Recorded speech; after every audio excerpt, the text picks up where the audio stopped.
नमस्कार दोस्तों, steno master YouTube channel पर आपका स्वागत है। दोस्तों यह डिक्टेन 160 शब्द प्रति मिनट की स्पीड से होगा। तो आइए देर ना करते हुए शुरू करेंगे 5 सेकंड बाद। महोदया, यह बड़ी अजीब बात है कि समाज के जिस वर्ग ने इस पूरे समाज को सर्वाधिक सेवा की हो, वह उन्हीं लोगों द्वारा सर्वाधिक प्रताड़ित किया गया। यह कैसी विडंबना है।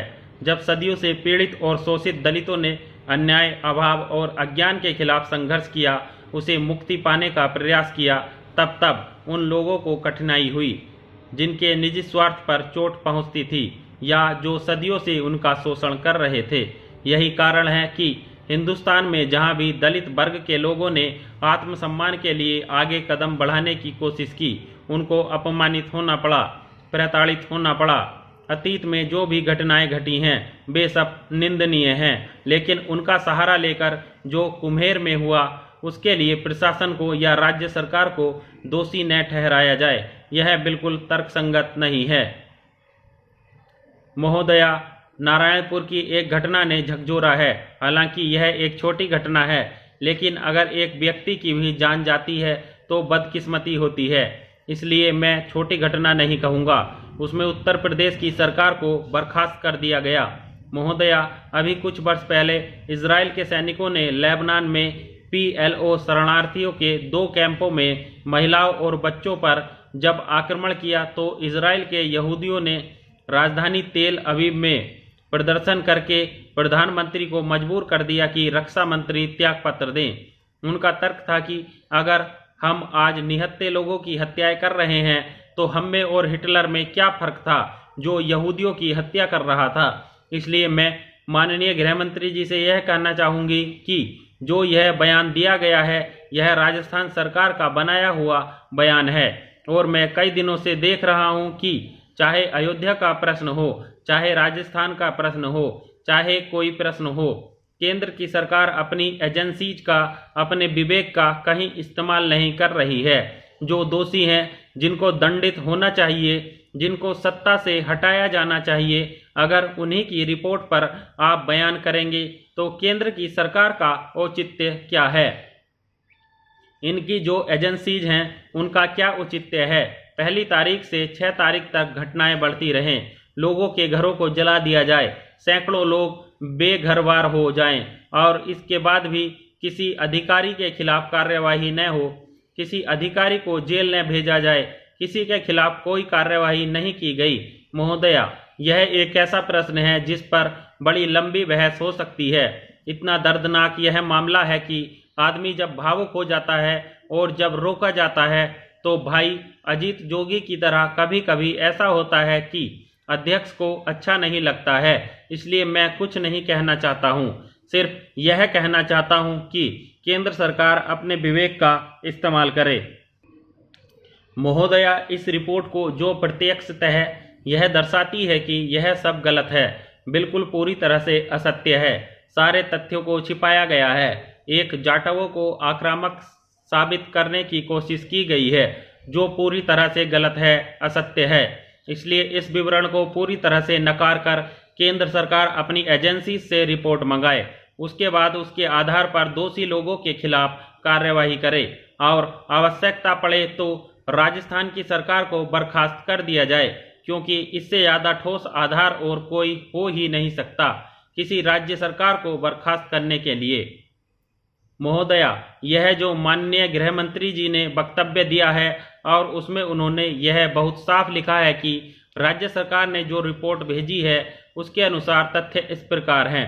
मुझे हैरानी हुई यह वक्तव्य पढ़कर, क्योंकि 10 जून को कांग्रेस अध्यक्ष के नरसिंह राव जी ने इस कुम्हेर कांड के तथ्यों की जानकारी के लिए एक कांग्रेस समिति का दल भेजा था और 4 सदस्यीय दल में मुझे भी वहां जाने का मौका मिला था और शायद यह पहला दल था उस घटना के बाद जो प्रत्येक मरने वाले के घर में गया, प्रत्येक पीड़ित के घर गया, वास्तविकता और तथ्यों का पता लगाया।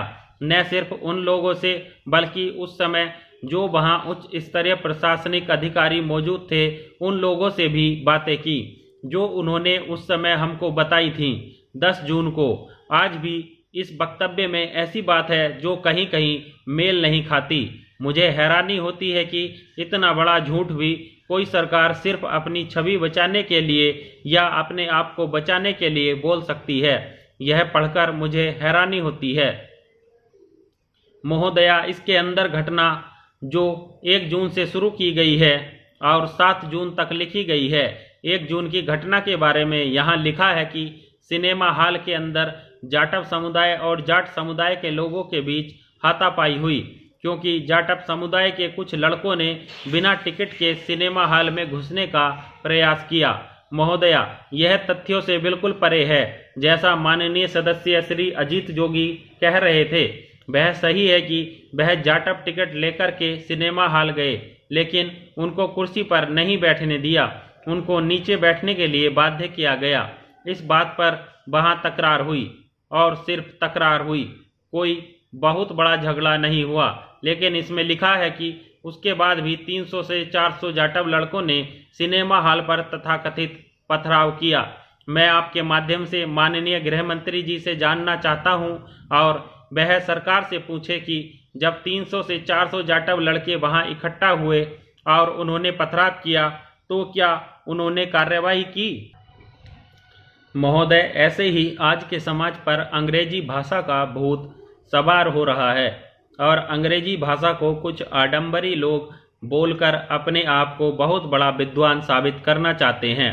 स्थिति भी ऐसी न जाने क्यों बनती जा रही है कि अंग्रेजी के 2 शब्द अगर किसी कार्यालय में बोल दिए गए तो सारे लोग उसके लिए अपनी कुर्सी छोड़ने को तैयार हो जाते हैं।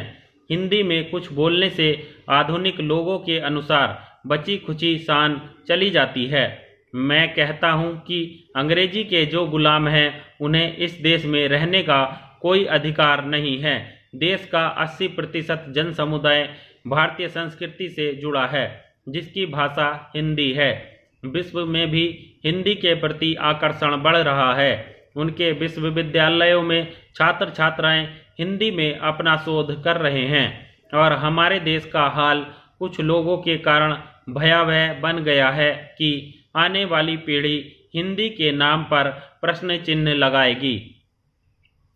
आज बहुत से लोग अंग्रेजी का बोर्ड लगाकर स्कूल चलाने का आडंबर करते हैं। अंग्रेजी सीखो जैसे नारे लिखकर अपने घरों पर बोर्ड लगाकर लोगों को गुमराह कर रहे हैं। भाषा की एकात्मकता बिना राष्ट्र का विकास संभव नहीं। संविधान में पुनः संशोधन होना चाहिए ताकि राष्ट्रभाषा को संपूर्ण भारत में सम्मान मिल सके। परीक्षाओं में हिंदी को बढ़ावा मिले और जिसको हिंदी में अच्छा ज्ञान हो उसे नौकरी में प्राथमिकता प्राप्त हो। अंग्रेजी का जादू नहीं चलाया जाए। PMT, PET जैसी परीक्षाओं में भी हिंदी को प्रथम स्थान प्राप्त होना चाहिए। नए रूप में जो भी विकास हो उसमें हिंदी माता को ही अधिक स्थान प्राप्त होना चाहिए, क्योंकि यह वैज्ञानिक भाषा है। अंग्रेजी वैज्ञानिक भाषा नहीं है। आज तो बल्कि यह हो रहा है कि दुनिया हिंदी भाषा को अपना रही है। विश्व में कई स्थानों पर इसका प्रयोग भी हो रहा है, क्योंकि भाषा की मधुरता में अगर कोई भाषा आगे है तो वह है हिंदी। हिंदी का ही नाम सर्वश्रेष्ठ आज और आगे रहेगा। अन्य भाषाओं में इतनी मधुरता नहीं है। अंग्रेजी से तो अहंकार ही पैदा होता है और अहंकारियों की दुर्दशा कैसी होती है यह रामायण के अंदर रावण से पूछिए। यह एक पुनीत मन में काफी समय से उमड़ घुमड़ रहा था कि हिंदी माता मंदिर की परंपरा का निर्माण हो, जिससे हो रहे पाश्चात्य ध्रुवीकरण से हमारी राष्ट्रभाषा का बालवांका नहीं हो सके। योजनाबद्ध तरीके से आज हिंदी को समाप्त करने का षड्यंत्र खूब फल फूल रहा है। इसे रोकने के लिए हिंदी माता का मंदिर एक ऐसा प्रयोग होगा कि सदियां बीत जाने पर भी पाश्चात्य ध्रुवीकरण व्यर्थ ही होगा।